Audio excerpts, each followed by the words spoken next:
Hey, it's the podcast guy. Sutton United Talk Time on podcast. It's the Sutton Podcast. And there it is! Sutton United at the GM Vauxhall Conference have put out First Division Coventry City, winners of the FA Cup themselves less than 2 years ago.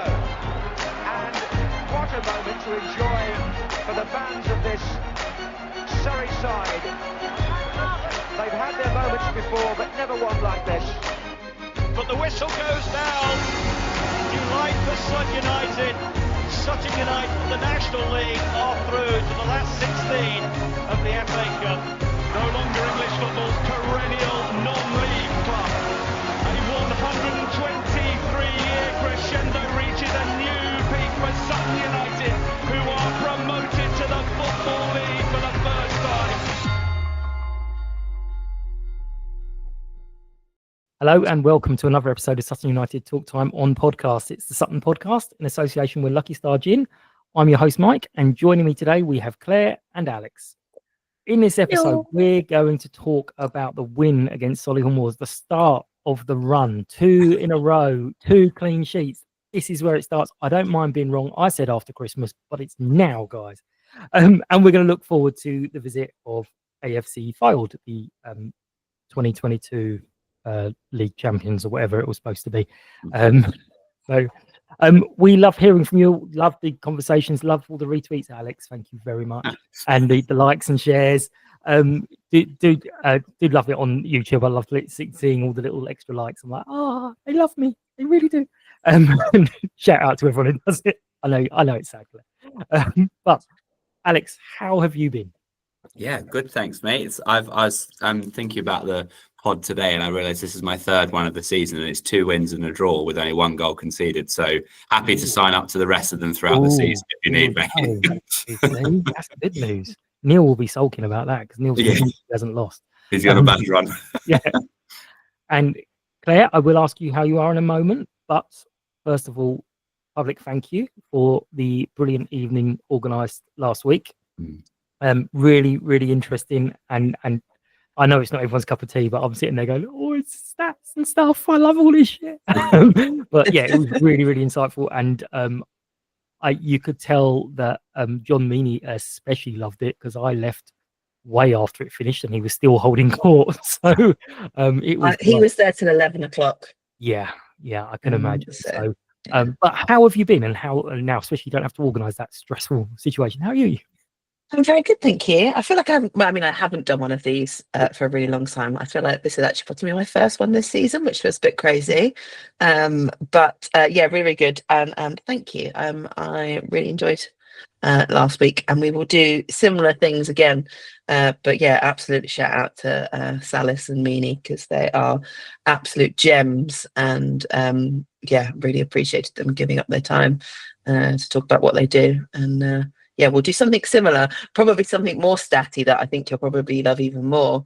So, John Davis and his spreadsheets involved. Yeah, that's what I'm thinking.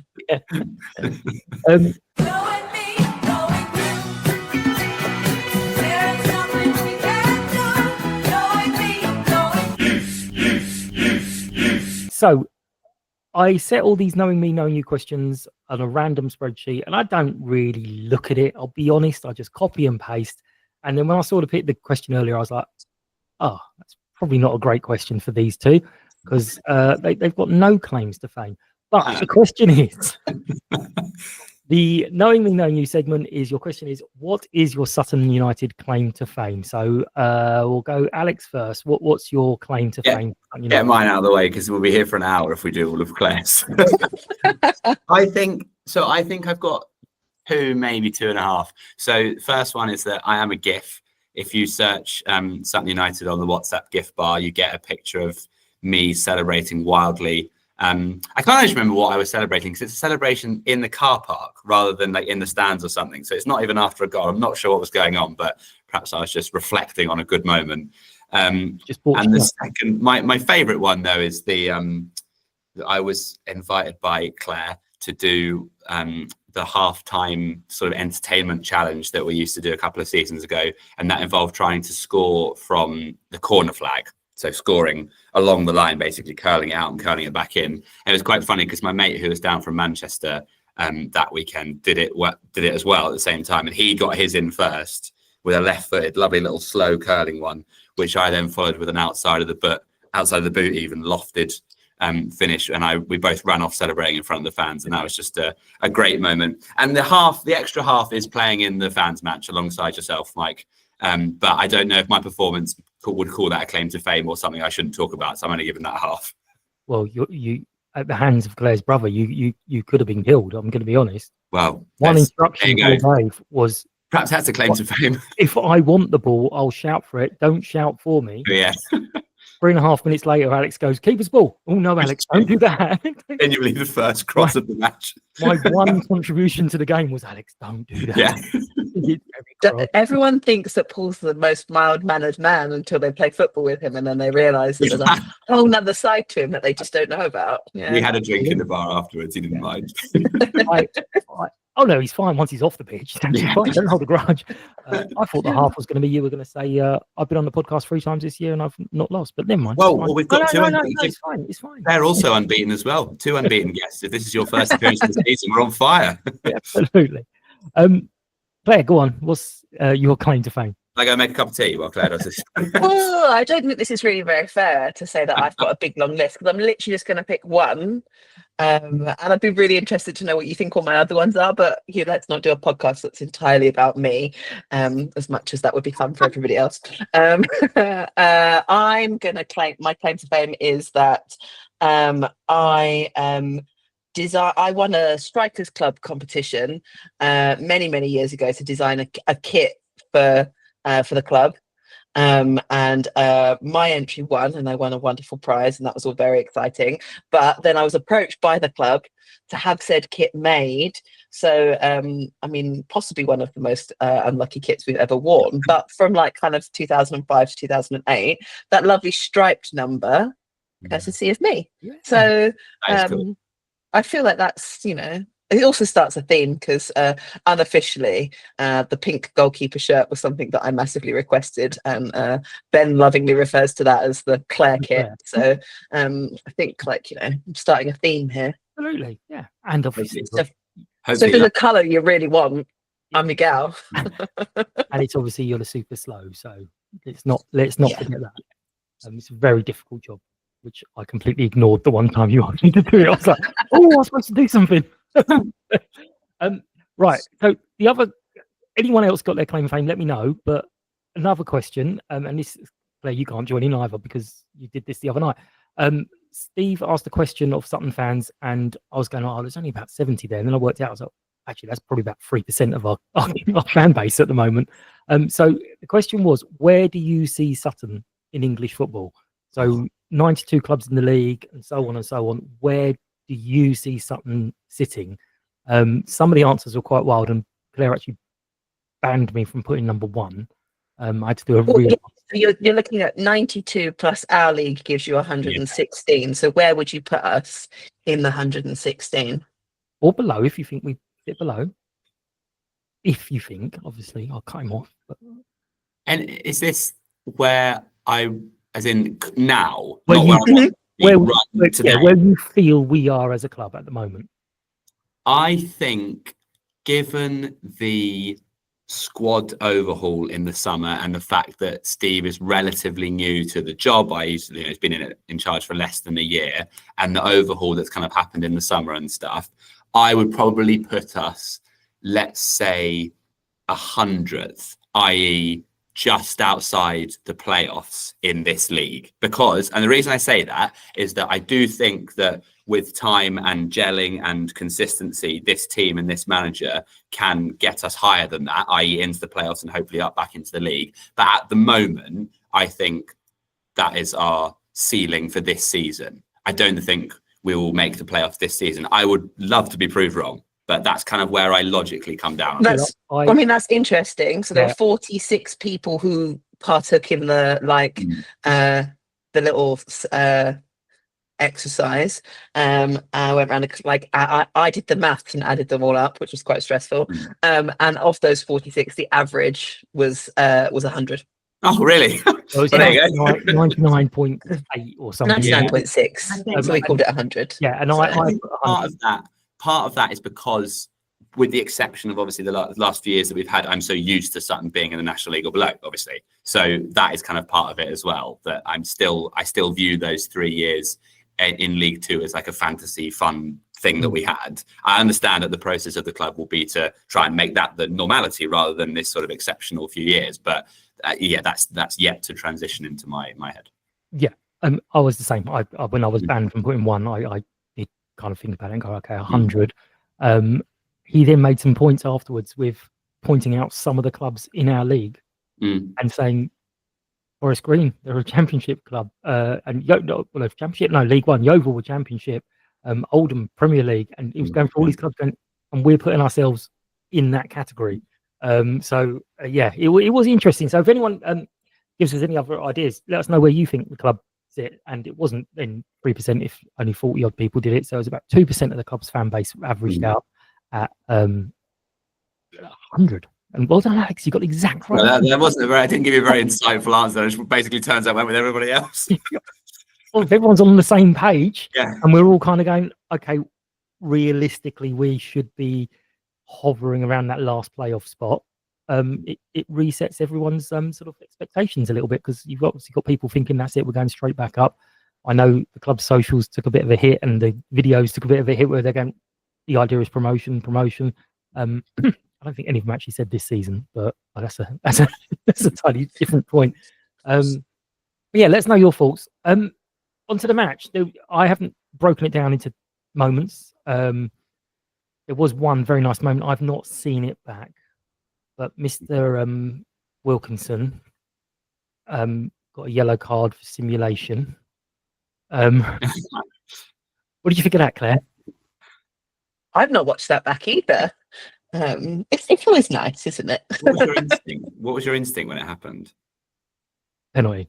Yeah, me too. I mean, I was down in the TARDIS. I was right the other side of it, to be fair. But I thought Jack spilled it, and then he went for it, and oh my God, he panicked a bit. And, I thought pen immediately. Yep, part of that's because we're Sutton United supporters and we assume they're going to go against us. I talked about this with a few people, and they thought that that there was a let's resort to diving in a blatant attempt to try and get a penalty, and that was desperation.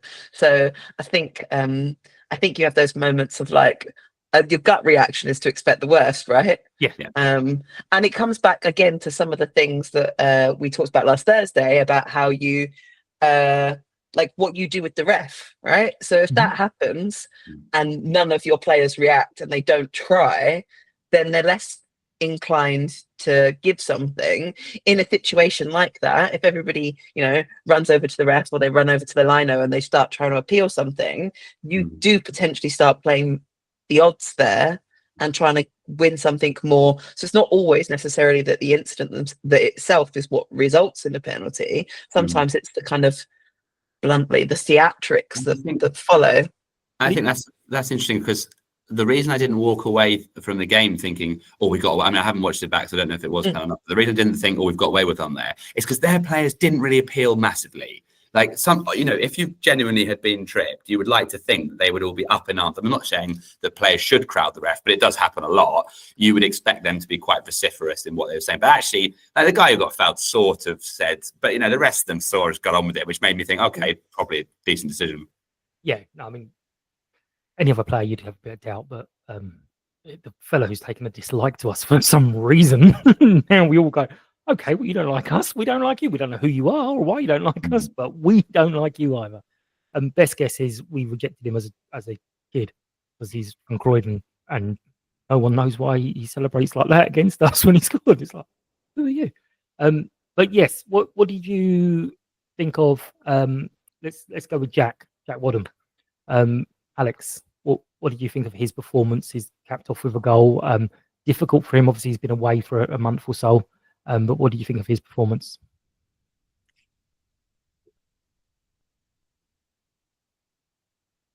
Alex? Oh, sorry, I lost you for a second there, Mike. You were saying the question. Were you asking about Jack? Yeah, Jack Wadham. What do you think about his performance? Yeah, good. So I thought he similar to the Maidenhead game, really. I liked him coming in the Maidenhead game. I thought, given that he got recalled from his loan that week, wasn't it? And then he came straight into the starting 11 in that fixture. And he's clearly good on the ball, clearly good touch. Low centre of gravity helps him get past people. I think he's got a nice touch, got quite nice vision. I think he fades in games at the moment, but that's okay. He's coming back into the team after some time out on loan and stuff. And I think that will gradually get better and better. And you can see by the fact that, with the goal yesterday and his general play, he was sharper in the first half an hour than probably the second 2/3 of the game. And as I say, I think that will continue to develop as he gets more game time. But I mean, yeah, really positive, really good on the ball, distributes it well, doesn't do anything daft, and took his goal really nicely. Anyone who can do a first time finish into the corner from the edge of the box is, thumbs up in my books. All good by me, yeah. And Claire, yourself, what do you think of his point? I pretty much echo everything that Alex said. I think that there is that kind of that spark, isn't there? And I think it goes for so many of the people that we have in the squad at the moment, that there are moments of brilliance, right? And you're almost just waiting for it all to kind of click into place, and for that to be completely consistent throughout the 90 minutes. I think that there are moments at the moment where you can kind of get these flashbangs of what people are capable of, and then there's a little bit of hesitance to it, and that just comes with age and with experience and gelling as a team and finding that 11 that's just absolutely amazing. And I do think that we've got the building blocks for something really incredible, but it is just finding that, and it's exciting to see those moments. Kind of, you think to yourself, as you say, someone that can score like that, great, isn't it? You take that every week. So it's just hoping that those moments become more and more and more, and that the confidence of them grows and grows and grows, because they're such a young squad. Yeah. Really forget, which is depressing, but amazing. So yeah, you really do forget that sometimes. And I know, again, it was a good evening, so I'm going to keep going on about what was said, but that's what Steve and John were saying, is you forget this is probably, they said, either the youngest or the second youngest squad in the division. The guys are learning, and you kind of, I think I said a couple of weeks ago, is this gelling thing still allowed after so many months? And their thing was, you start your new job and 4 months in, someone says, come on, you've got to be better than this now. So it's okay, yeah, fair enough. We don't think of it like that. It's very true though, isn't it? As you join a job and you kind of think to yourself, okay, cool, for the first, in an office job, maybe first 6 months, you're learning who everybody is, what you're doing, how you will work together, what you actually do as your job. Then that second kind of period of 6 months, you're really bedding in and you're putting that all to use, and actually you kind of start to solidify things and things start to really click into place. And then it's after that you get really, really good at your job, and you know how to make things better. You notice the problems and how to fix them and things like that. And actually, we don't think of it like that, because you just kind of almost go, well, they're footballers and they should all just know what they're doing and it should just all work automatically. And that's not the case. And actually giving them a little bit of grace to go, they need to find what works for them, and what our best formations are, and who is best where, and who plays best with who, and what those partnerships could potentially be. And then I think it's going to get really exciting. I mean, jobs quite literally have 6 month probation periods, don't they? For that exact purpose, where you sort of see how you fit in and if it's all working, if it's the kind of thing you want to do. So yeah, the fact that we're only 4 months in is promising in a way. I mean, I'm 2 months into my new job and I haven't got a place. You manage bills. But Alex, you referred to the fans match, because we can all play football. It's easy. There's a ball. I thought so until I played in the fans match. But then when you suddenly stand on the pitch and you're like, I remember shouting at someone to close down someone from this distance, and it seems a lot further than it does when I'm standing on the side. Yeah, it's so hard. Yeah, no, it's and the speed of thought, because I mean, you saved me at one point where you're going, Mike, go with that one. I'm turning around to go, who? And then you run past me and I'm like, oh, that one, let's go by. Okay. But it's the speed of thought these guys go through, and making all these mini decisions. I will bring it up with Nadders about his decision in the 91st minute when there was no one in the box to go, I tell you what, let's cross it into him. I hit in on the sidelines. What are you doing? But we got away with that, and he did cross for the goal from the same spot, so we'll kind of leave him there. But not the same spot. So what did you think of our new signing, who Steve said basically he was in the office a little bit before the game trying to read up on all the tactics and work out what he's supposed to be doing, where he's supposed to be. So got him in only a couple of days ago, and he's come in, and I understood he was a centre back, and next thing he's playing on the left wing back. So Alex, what did you think of him settling in, and what we can expect from him?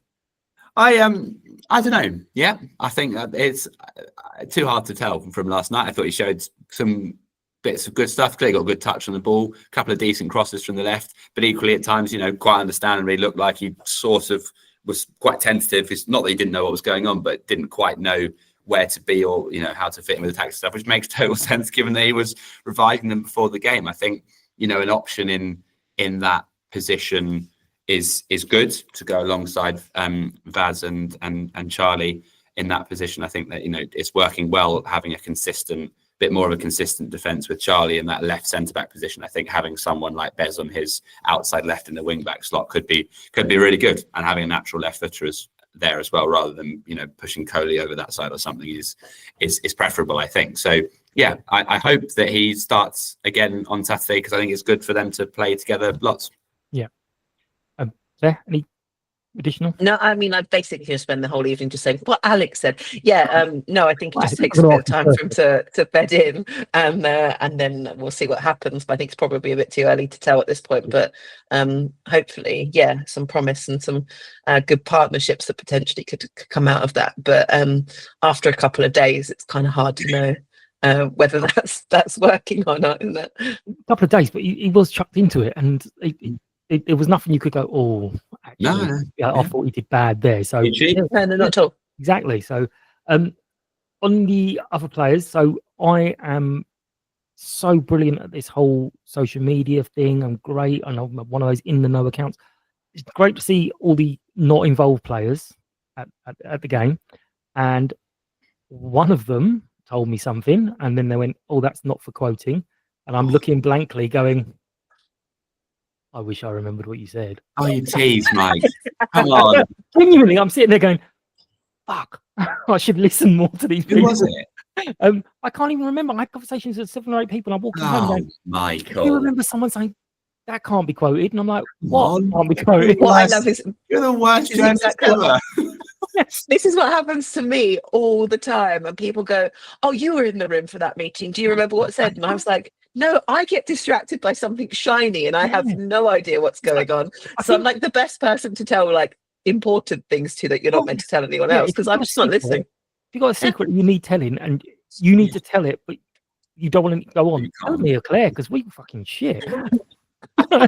I remember, Claire, you might remember, I had Jamie Butler, the goalkeeper at the time, on the podcast, and he gave some really exclusive news that he just signed a new contract. And I literally went, anyway, and asked him the next question I had on my list without it. So I went to the ground and someone, that's good news about Jamie. And I'm like, what? You were speaking to him. I had to go back and listen. Went, oh, shit. You don't even listen. Don't even listen. I'm great at this. So I have my questions and I will ask them. It doesn't matter what you say. But yeah, no, I do like seeing all the players who aren't involved being there, because we did lose that a little bit with some of the players at some stage last season, where if they weren't involved, they just got home. Not the name. I think there's very much there's a really good kind of like team ethos, and they do all seem to really, really get on and like, enjoy spending time together. And I think Steve said it quite early on, is that like there isn't a dickhead. Like quite often in any work situation, you end up with one person where you're like, oh, no one really likes that person, or that person's the obvious like knob.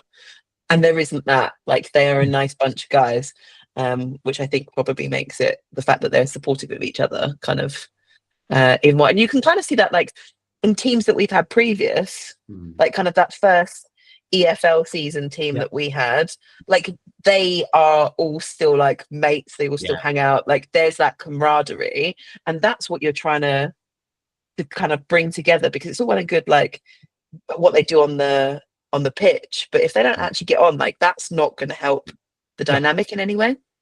And again, I know it's really Sunday league and sad, but it's that piss taking element. that your mate is going to rip the piss out of you if you don't put the effort in. So you kind of are forced to because your mates are on the sidelines moaning at you. I mean, they're not all nice because Matthew Ransom went and told everyone I called him Matthew instead of Harry, and they were all pissing themselves laughing at me. So I was like, share that just because I shared it with the whole room. Nice to see him. You had to share it. Say again? Nice to see him come on yesterday. Yeah. He was another good one. I'm going to go with Claire. You can do this one. Defense. We seem to have really, really tightened up defensively. Do you think it's this new formation? Do you think it's just people are getting the message, switching on? What do you kind of think is the reason for it, or is it was always coming? I mean, on some level, I think it was always coming. I do think it's a combination of probably all of the above, but it is really, really good to see. I think for last night in particular, you know, I think there was a fair few people kind of going into the game that thought that, you know, they saying that they score a lot of goals and we were going to be in trouble with that. But bluntly, for all of their kind of like huff and puff and their possession, did they actually have a shot on target? No. So like there was a lot of like long throws and kind of nothingness, but I'd like to think that a lot of that was down to the fact that, you know, we did our job properly and we stopped them from creating any of those chances or, you know, doing anything useful. And we've already talked about it, but like the desperation of having to go for a dive for a penalty says everything about what you're getting up your end of the pitch, doesn't it? So I do think that there's some real positives to be seen there. And like I will keep harping on about it. Like when this clicks, it's gonna be incredible. And I do think that's the start of it. Yeah. I mean, I said last week where people said I was only Maidenhead didn't offer much and blah blah blah. And it's like that's because we didn't let them. So yes, you can say they were rubbish, but if they're not allowed to play. I think that's also, I mean, again, not harping on about it, but it's one of the things we discussed last week. It's the lens that you choose to look at things through, right? You can look at that and go, oh, like they do this and they do this and that's because we don't make much effort or whatever, or blah blah blah blah. But if you can look at it from the other perspective and go, okay, cool, right, well, they didn't have many shots on target or any shots on target because we didn't let them do that, rather than, you know, the reverse. It's that positive versus negative with some of it, and I think that there is, rightly or wrongly, a bit of a negative voice kind of floating around, and I know some of that has to do with what Alex mentioned earlier about the social media stuff. Or was that you? Can't remember. I think it was Alex. But like there was a build up at the beginning of the season that was very much like, oh, the journey back to the EFL, and ultimately that is what this journey wants to be. Whether that is this season or next season or whatever, great. But I think that has bred a lot of negativity where people expected us to be sat at the top of the table constantly for the whole of the season, which obviously hasn't happened. But, you know, we're 10th. Yeah. In the lead up to Christmas. Like, we're not far off the playoffs. Like, we've got a game in hand. Yeah. Like, it's with a team that everyone kind of says are not stuttering, but they're not consistent. And we're with that team. I mean, Alex, Jack did give us.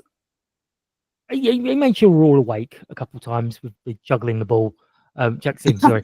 He just made sure we're awake, we're paying attention.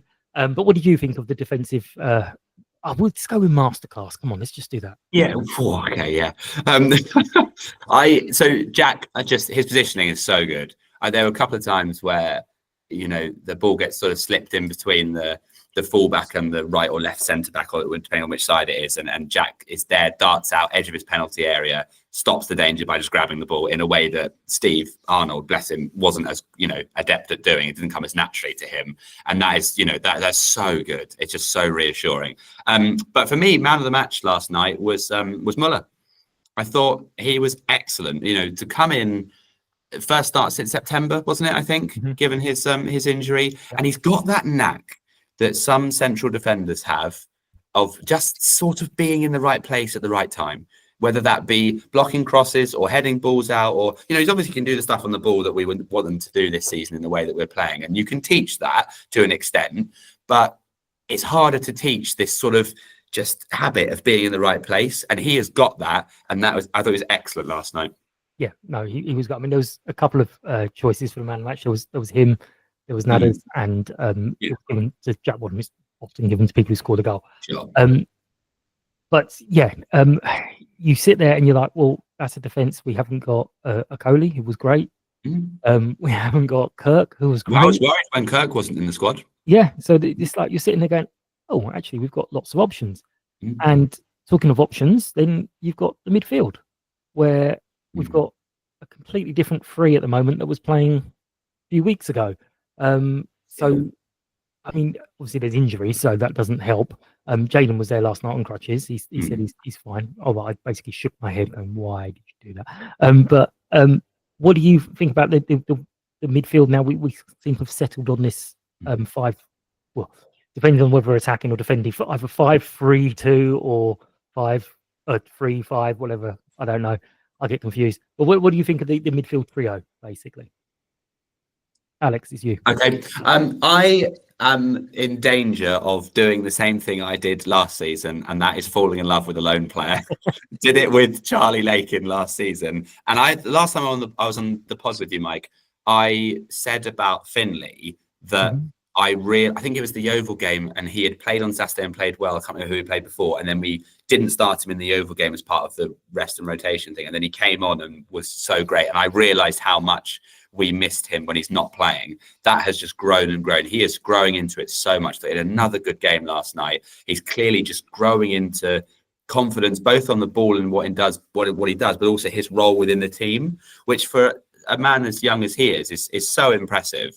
And I thought Siju had a pretty good game last night as well. And we've spoken about Jack, and this is nothing against Siju, but I am so excited to see Finlay, Lewis and Jack when Lewis is back from his injury as that midfield three. I think that is 3 excellent ball players. I think that could be really, really exciting. Yeah, the balls will be sprayed around, but it will be, again, depending on, I think, opposition.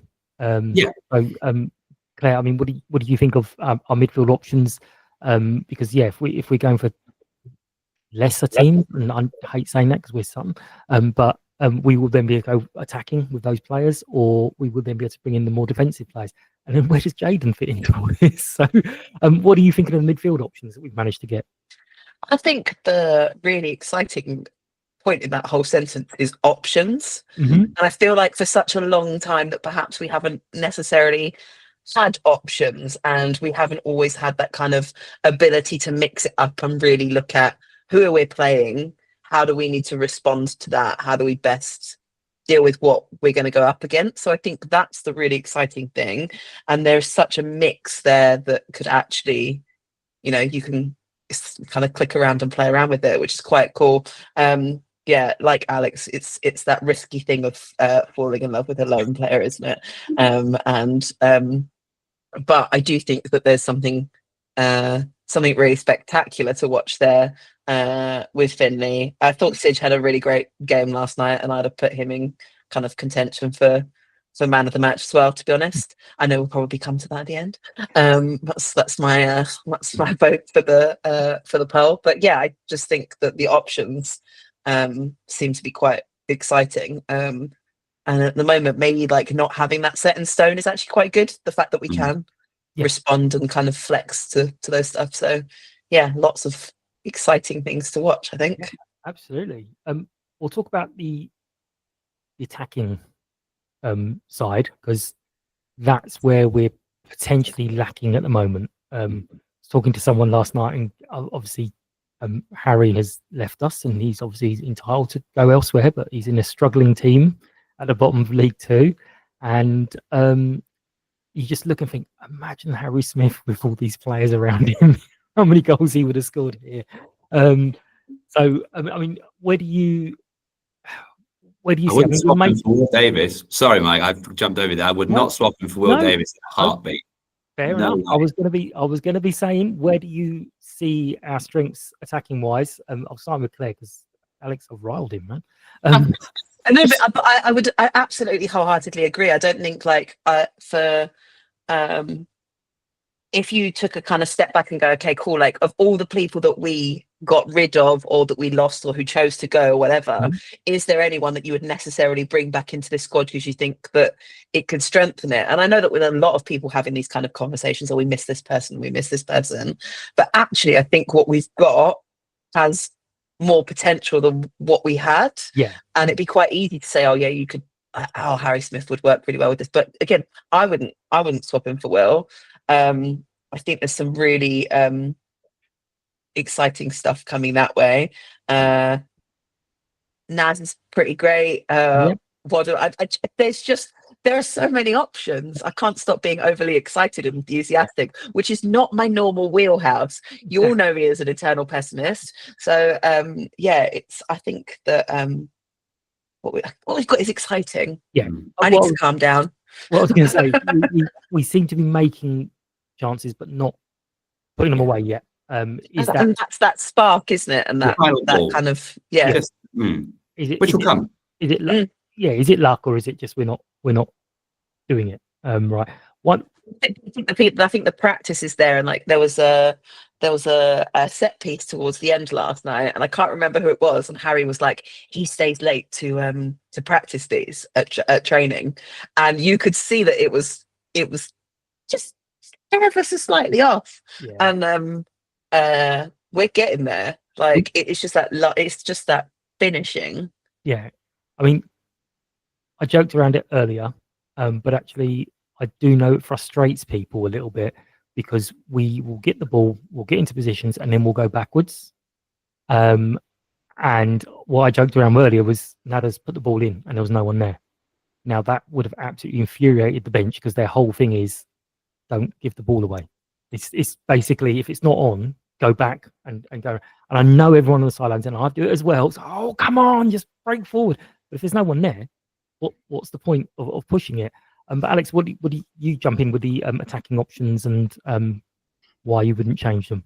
Yeah, so I wouldn't change Will Davis for Harry Smith because I think Will Davis is a better all-round player and a better all-round character to have in the squad. I don't think he had his best game last night. I reckon he'd probably say the same thing about himself. But he's got it. He's got the touch. He's got the work rate. I know we're not playing that many long balls these days, but he is the one when we do who is often up there by himself with two central defenders, sometimes more around him, and he's tasked with holding it up, and more often than not he does a pretty good job of it, and that's grunt work, really. That's physically sapping, and fair play to him, and he runs and harries and chases, but he's also got that makes him sound like a bit of a workhorse, but he's got the touch and the talent to come with it as well. Just on Nathers, I like him. I'm desperate for him to have a bit more conviction in some of his decision making, because, and again, it's a tricky one to teach, but I reckon it will come with regular game time, increased confidence, getting to know the people he's playing with and stuff. Because as we've touched on throughout this episode, they're all at an early stage of this, but sometimes he just looks a little bit tentative with his final ball, and that's when a good move can break down, and that's why I'm confident that it will come, because the building blocks are there for the good move to happen in the first place, which is great. And to be fair to him, he picked out the perfect ball for the goal. So if he does that every week, then no further comment. But I think he's got another level that he can unlock with that bit more conviction. But again, that's exciting. Did you know he's the fastest player in the squad? I didn't know that, although he did burn his marker a couple of times last night, which I was impressed with. Is he the fastest in the squad? He is, yeah. I asked John Mooney and said, who's the fastest? Because we've got a lot of people who are pacey. And he just, without hesitation, he was like, Nadders. I was like, really? He goes, yeah, it's deceptive. Again, though, that makes me even more inclined to say, when you get the ball, tap it past someone and go for it. Sort of take it. You won't do it every time. No one beats their man every time. But he got dropped earlier in the season because he hit. Yeah, he got dropped because he hit top speed, and Steve was saying, "Oh yeah, well, he wasn't picked because he hit top speed, and we decided to rest him." We're like, sorry, he goes, "It's a process. You can't have someone going at top speed too much because you will burn yourself out." So he's almost got punished for going too fast, which I thought was quite funny. Also, another little interesting fact we had last night: we're scoring goals, we're winning games, it's all great. Do you know the last time we scored at the end we all stand at? No. Was it not Nadders when who was it, 3-2? 2-0 up, drew 2-2, and who was that against? Can't remember. Help me out. It was the game. It was late September, and it was Ebbsfleet. Ebbsfleet, thank you. I Yeah, was like, 2-0 up. "No, it was only a couple of weeks. It was only a couple of weeks ago," and then someone looked it up and went, "Nope." It's against Ebbsfleet. Going to be a segue into you longing to be standing on the curver again, because then you'd be seeing more goals. Is that what you're saying? Yeah. Okay. Cool. Right. It's the fact it's empty, Claire. I know it's a real slap in the face for you. Yeah, I mean, I can kind of No, cope. I don't miss it massively when it's weather conditions like it has been the last few weeks. Last night. I came to football dressed for the weather I expected, and I expected to be standing on the curve with the wind blowing right through me. And then I was like, "Oh no, I'm not there anymore." So it was like, you to do all this. Finish off for the game. Great result. Good performance. It's all coming. Everything's coming, and it's ticking over nicely. It's really easy when we're winning games, but and the support is there. You do often get the comments, and I haven't looked at anything really today. You get the comments, "Oh, it's only so and so," or like we said, "Oh, Solihull didn't offer anything," but you can only beat the teams that you're playing, and if you nullify them, it's great. Go on, Alex. They were 8th before last night. Yeah, no, I know. They're obviously doing all right. Yeah. And But I we didn't had think it they overall, did it the was best game last night by the sounds of it. But as you said, that's partly because of how we played. we against the Oval, the comment was we should be beating teams the likes of the Oval. Yeah. What gives us the right to do that, actually? It's a classic football phrase, though, isn't it? The likes of. We, Yeah. we're not the ones who do that. Yeah. I've made that sticker, the likes of Sutton. I know it's on my laptop. T-shirt. Yeah, it's got a t-shirt. Yeah, exactly. But to finish off with the game, it's the good, the bad, and the funny.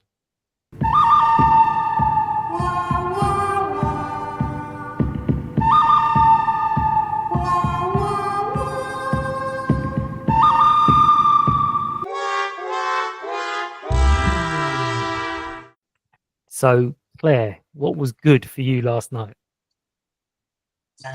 3 points. That'll do. That's fine. Alex, what was good for you last night?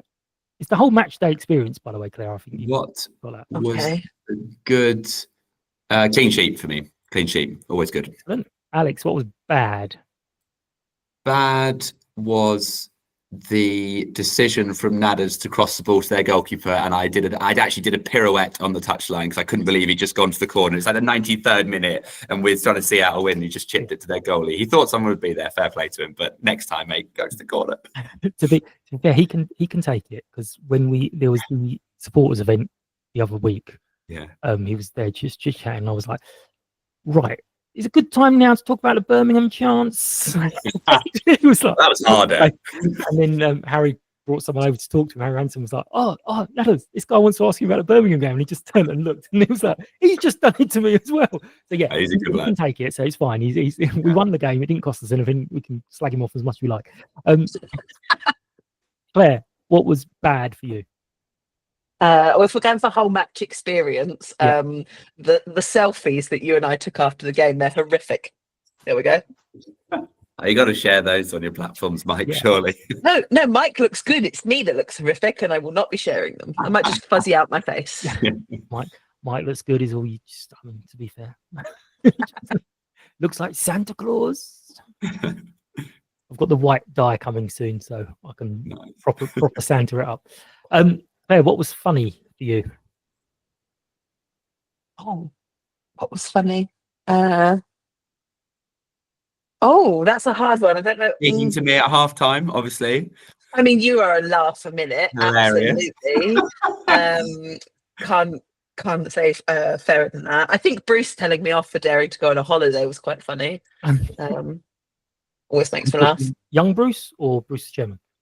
Chairman Bruce. Chairman Bruce. Okay. Alex, what was funny for you?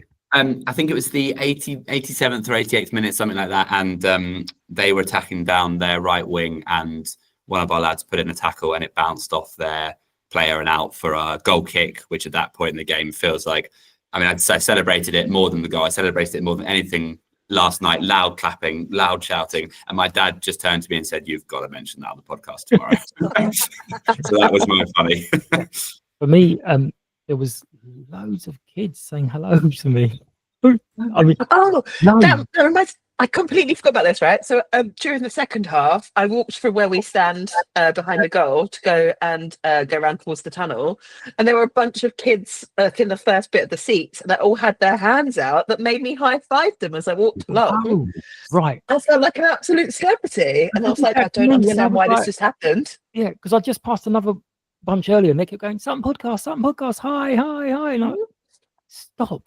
Do your You're a big homework. deal. I don't know why it happened to me. Do your homework. Don't say stop, Mike. You love it. Don't say stop. Stop Oh, it. guys. Right, so there is a quick chat with a FC Fold supporter here. This is the Free Q preview, and first of all, massive thank you to Jack, who got the call or the tweet about 45 minutes ago and has just jumped on the call. So thank you so much. We're going to be asking questions about the coming up game, yourselves coming to us. So hopefully the weather won't cause too much of a problem as I think we had yesterday. So we're doing this ahead of the Tuesday round of fixtures. So as always, if it's a great victory, great loss, we don't know about it at the moment at all. So it's we're not going to reference it. Basis. Yeah, exactly. But first of all, Jack, could you tell us a little bit about yourself, your supporting history, and kind of your connections to Fold? Yeah, of course. So I'm 29 years old. I've been from birth. I've been a Manchester United fan for my sins. I could see you grimacing there, saying I'm a Man United fan. But I've followed Fylde for it'd be 16 years now. So my dad actually is in the same kind of field in his day job as our club president. They've known each other for like 30 years, and he got invited to I think it was the FA Vars quarter final back in 2008 as a guest. And when they made the final, my dad said to me basically, "Do you fancy going to Wembley?" And Wembley at the time had only been open about a year. So as a 13-year-old lad, I just said, yeah, 100%. I'd not been to too many games before that live, so I was like, absolutely, go down to Wembley. And I've just I followed their results ever since then. And when I was at university, I saw an advert on the club website for help within the media department. I emailed them, met them the next day, and I started working for them for nearly 10 years up until my last game was New Year's Day this year. All right. So I did a lot of things from the club's Twitter page. I did match commentary for nearly 5 years. Did all sorts of things in the media department, the interviewing, post-match interviews of the player and manager, almost anything you can think of, but bar managing and playing, to be honest. So I stepped down from that just to give myself a bit more free time. Basically, it was these long journeys, as you know, going up to places like Fylde and going to Hartlepool and Gates, and it takes it out of you after years and years of doing it. So I decided just to wind it in a little bit and enjoying a bit more of my free time now. So yeah, looking forward. You get to do other people's stuff. Yeah, exactly. So were you responsible for the 5-year plan tweets, or was that above you? The 2022 stuff. No, that was something that our chairman, David Athornthwaite, has been very, I won't say vocal about, but he's had it sort of on club merchandise and stuff like that for a long time. And obviously that didn't quite happen. We were nearly 3 years early with that, with the playoff final game against Salford, which I think might have shut a few people up, but unfortunately it wasn't to be. But yeah, that's obviously something that hasn't quite happened. But I know he's very, very committed still to trying to get Fylde into the Football League if they can. And for a club representing a town of Kirkham and Westham of 14,000 people, I think to win the FA Trophy, FA Vars, and be one game away from the Football League is still a fantastic achievement. Yeah, no, absolutely. But it's just always going to be a hammer to work with. As soon as it's there, you're like, it was always one of them. You set yourself up for it, don't you, really? But I think it allowed a lot of people to buy into it. Obviously, if they've got that, it can sort of engage with the local community and they can really get behind that. And we had a lot of support from that with with the attendances for a few years were hovering around the 2,000 average mark, which say for a town of 15,000 people is fantastic. Yeah. So it's all about trying to get back to those numbers if we can, trying to get back the support of the local community and try and get the results first and foremost, because they sort of follow the results come, and then the crowds sort of follow, don't they? Yeah. Well, our social media guy basically says the more sort of engagement you get, the better. It doesn't matter what the engagement is. So that probably did get a lot of people knowing,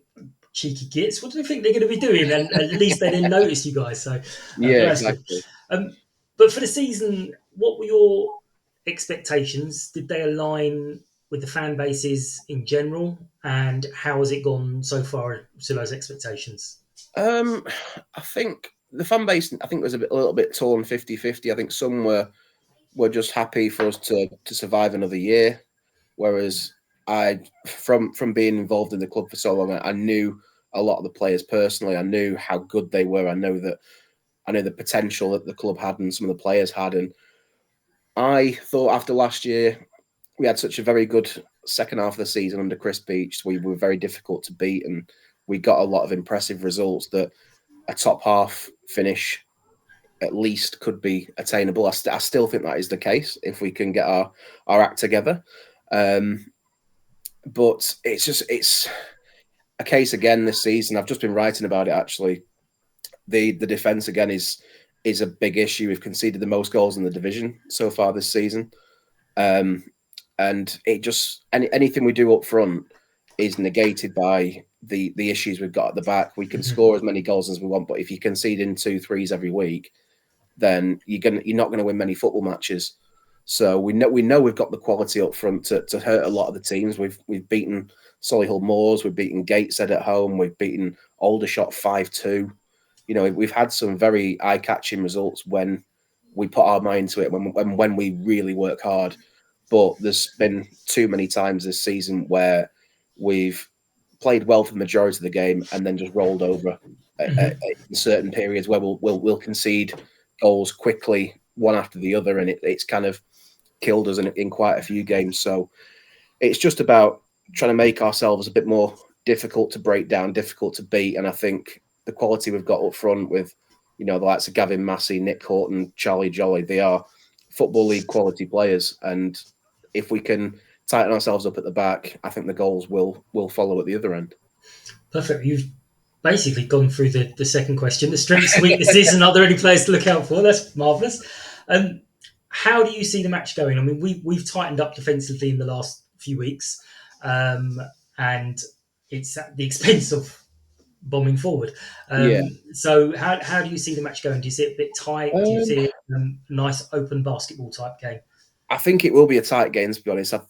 All the games between us really have been tight games. I don't think there's been any games between us where one team has rolled over. I think the first game I went to was down at Gander Green, and I think it was a 2-1 defeat on the day, but it could have gone either way, to be honest. There've always been very tight games between us. And like in the FA Cup last year, for example, we were leading till the 65th minute or whatever it was.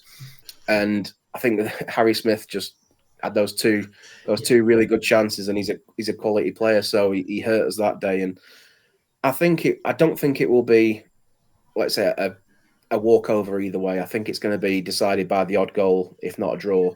But I think the way we're going, I think you are just going to edge it, if I'm honest. I'd probably I know your next thing is going to be the score prediction, but I'm going to go for the same as it's been the last couple of times we've been to you guys. I think it'll be 2-1 Sutton. All right, okay. Whoa. I'm going to be now. I'm being nice, you know. I know. A lot of people will come onto these sort of podcasts and say, "Yeah, we'll smash him." I've got faith in my team, but I just think you're very solid, and your style isn't one that particularly works too well with ours. I think you're very gritty, you know, hard-working team with technical play, with a lot of athleticism. You've got a very, very fit squad, very strong squad. Yes, they are. And I watched you against Birmingham on ITV. I thought you were very, very good, and it was only, you know, a little bit of quality in the end that really settled it. So, yeah, I think if we can if we can get a couple of points from our next 2 games from Hartlepool on Tuesday and from yourself Saturday, I'll be pretty pleased with that. Perfect. Well, thank you very, very much. Hopefully you're right. I mean, last season what I did is I kept a little track of how the away fans was doing against the home fans. I had to stop it because all the away fans kept predicting a win for them and we were losing it almost every game. So I was like, no, I'm not doing this anymore. I'm not winning, so I sulk. But yes, thank you very much. Good luck for most of the season. From tomorrow, obviously. Thank you very much. We'll see you soon. Cheers. They're obviously having a great season. So you two are going to have to listen now. So this is one way of boosting my numbers. You two have to listen to hear what was said in the podcast. But what do you think about the game on Saturday? So how do you see it going? Alex, we'll start with you because Claire's pulling faces. It's going to click, and Yeah. it's my 4-0 prediction is going to come true. Oh, here we this go. week. And you know, I say it every game, and it has come true before, and it will again, and it's going to be this. They're on a rotten run of form, and I'm sure we'll hear about that in the clip that you're about to play. But you know, it's the fixtures with the Halifax game getting postponed has fallen kindly with these 3 home games, and we've kind of ground out 2 1-0 wins, playing some good stuff. But you know, they've been sort of scrappy 1-0 wins in a way. I think it's going to click a bit more on Saturday against a slightly weaker team, and we're gonna thump them.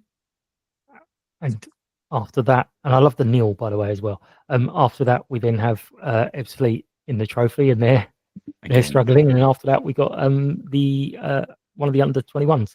So yeah, we could really build some momentum now. Right, Claire, what do you think? Don't say something. You've got to actually say something different this time. I'm going to say something different. How dare you be so accusatory? I'm going for a 3-1 victory. Much like Alex, though, I do think it's going to click. It's going to be great. And yeah, we're going to start flying. Well, that's my prediction. I'm going to go with just a 2-0 because I want the clean sheet, and I'm pretty sure Steve and the rest of them will want that clean sheet as well. And just but there are bonuses that had to be paid for clean sheets, so I'm just saving the club money at this point. That's my prediction. 4-1 would be better then. Yeah, that's what I was thinking at some points last season. I was like, hang on, if people score own goals and stuff because they've been told by Bruce, I'll tell you what, I'll give you a load of money if you score an own goal. But yeah, I'm going to go with 2-0 because I think it's just the simmering, the bubbling at the moment, and we just need it to go a little bit more. But thank you so much for your time. Thanks for bearing with as we jump platforms. And we're going to wrap up this episode of Sutton Podcast. As always, we appreciate your attention and feedback. Get involved in the Knowing Me, Knowing You segment. It was what's your Sutton claim of fame, and also where do you see Sutton seeing sort of in the level, the number, the chart position. I don't know. Give me another word. Let's call it chart position. That's great. In their chart position. Yeah, it's like top of the pops. I want to do that music now.